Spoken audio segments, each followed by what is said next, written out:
The fact of the matter is, you know nothing about it. Or in other words, you are stepping into an absolute abyss. The fear is not about death, the fear is lack of light on death. Death is another dimension of life, a dimension which is not in your experience.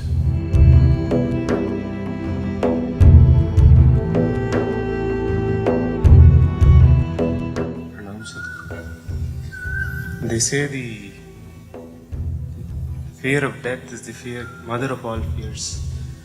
Why is this so, and how can this be overcome? Say, in daylight, when you can see clearly, if I ask you to walk from that tree to this tree, you will walk, no fear.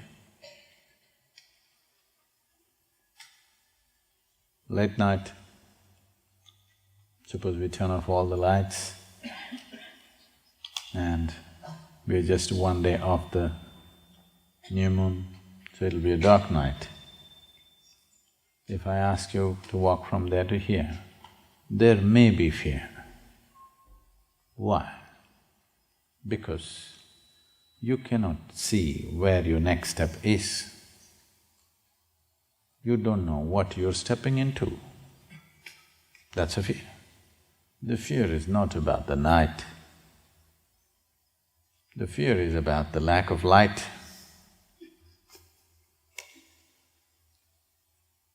Because there is no light, which means your visual apparatus are no use, suddenly there is fear. Because you are unable to grasp where is the next step. When it comes to death, it's a nice day to live and die. When it comes to death, it doesn't matter how many things you have fooled yourself with. Doesn't matter how many books on death you have read, how many things you have heard. Suppose next moment is death, you know nothing about it. The fact of the matter is, you know nothing about it. Or in other words, you are stepping into an absolute abyss. You're stepping into a dimension that you're unable to grasp. You can't see it, you can't hear it, you can't smell it, you can't taste it, you can't touch it. That means you have no way of knowing anything about it. Because you're stepping into something that you cannot see, you cannot in any way sense, there is fear. The fear is not about death, the fear is lack of light on death. Now, is this the mother of all fears? When we say mother of all fears, I know this word is being used in many ways. People have used this in terms of mother of all battles.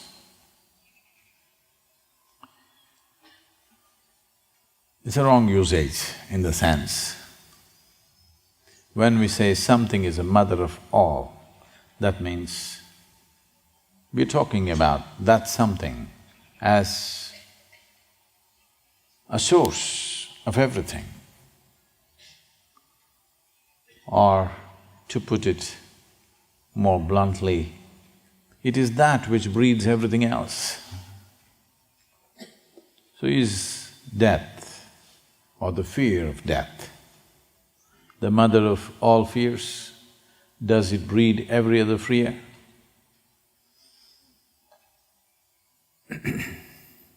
Not necessarily the death. It's the unknown. Whatever is not known to you, whatever you're not able to grasp, that brings fear. Death is a classic example of the unknown. Of all the things that you may know and not know, death is one thing that for sure you do not know. Human mind is capable of projecting itself in many ways. It's capable of corrupting everything.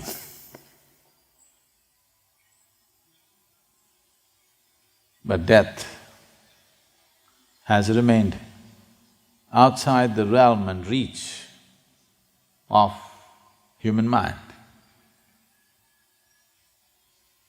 Whichever way you speak about it, people will only misunderstand because they're trying to understand it from the context and the dimension in which they are. Death is another dimension of life, a dimension which is not in your experience.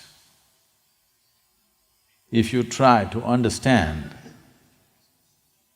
you will only draw parallels with what you already know. So, when it comes to death, you should not try to understand. You can only know it by experience.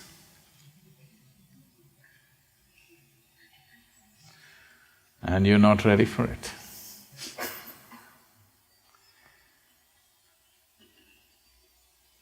It is… at least this much you know. Though there are some people propagating that they will rise in death with their body. But any sensible human being knows that when a person dies, the body is left behind. Because body is not your property, it's Mother Earth's property. If anybody rises with their body, they must be booked under ecological laws. Because if all of us rise with our bodies, what will happen to this earth? There is no such thing. The material of the earth has to go back to earth. It's perfectly fine. Today this is a man, tomorrow it's manure, and good manure. Flowers will come, you know, mangoes.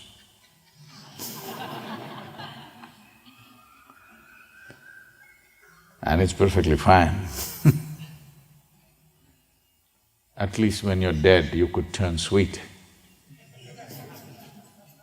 Isn't it nice?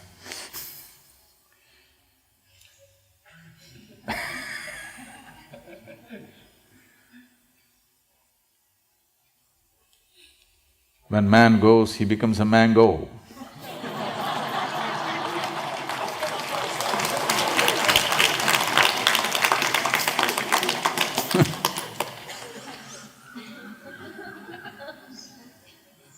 So, the fear is not even about losing the body. If only you had a clear-cut knowing or an insight as to what will happen after you die, you would come to terms with it. You would check how the accommodations are out there.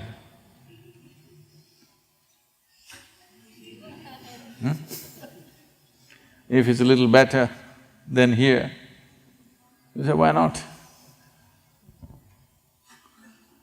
And you don't have to check whether it is Indian food or Chinese food out there, because you left the body here, you don't need food. Yes. You don't have to worry, how's the food up there? Because you left the body here, food is not your problem. You just have to check the accommodation a little bit, how will you be? And where? But the problem is, no matter what stories they tell you, in the last 2-3 years, it's become a trend in America. Lot of people writing books of how they died and came back.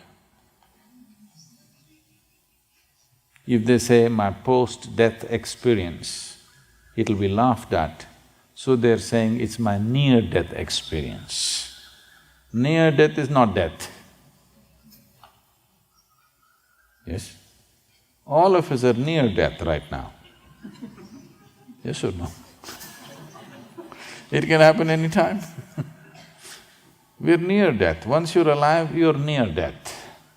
How near? Who knows? Who knows if the mountain comes down today? No, it's not.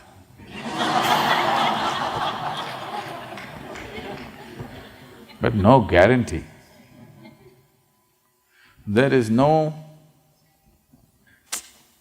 It's a beautiful mountain, okay? It it has no bad reputation of erupting in fire, but suppose it chooses to erupt today, what to do? We enjoyed being at the foothills of a mountain. If she decides to erupt, what can we do? No, it's not going to happen, that's different. But what you call as life is such a fragile process. Just inhalation, exhalation, inhalation, exhalation, inhalation, exhalation. Next inhalation did not happen, gone. Just watch it. So fragile. Gone? Yes or no? Very fragile. It's like this, little like this, gone. At the same time, see how sturdy it is, how many things a man can do. But so fragile, it can go away. Don't think you have to be shot in the head to die. Many people drink water and poof, die. Eating noodle, they die. Yes, simply somebody goes to bed and they die right there. Yes or no? Every day. Don't think every day an earthquake has to happen, a volcano has to erupt, a bomb has to come, no. Simply sitting here, people die just like that. So we are all near death. But there are a few entrepreneurs who write books which sell millions of copies about near-death experience.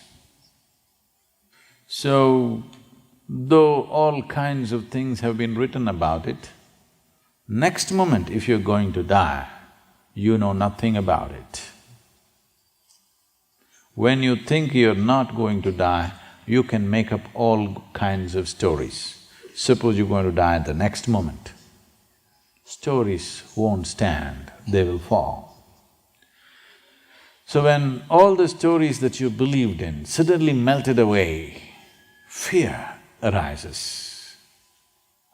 Because the next step, you can't see where you're putting your foot. You don't know what it is. So, death is not the mother of all fears. Not being able to sense what is next is the mother of all fears, and death kind of epitomizes that experience. But you will see in this culture, people choose to die at a certain time, they fix their times, they sit down with a very blissful smile on their face, they die. because they have realized the nature of life. If you know the nature of what this is, then there is no death. Death is a fiction, in a sense. Did you ever die, anybody here? No, I'm not asking near death, I'm saying real death. Did you ever die, anybody? No. No. Did you meet anybody who died and came back? No. Have you ever seen a dead person? Where? Where? You saw a dead person? Where?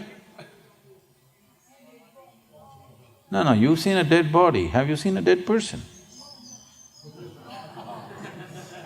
No. You only saw a dead body, not a dead person. So you have not seen a dead person, you have not met somebody who died and came back, nor have you any personal experience. So, how did you conclude that you will die?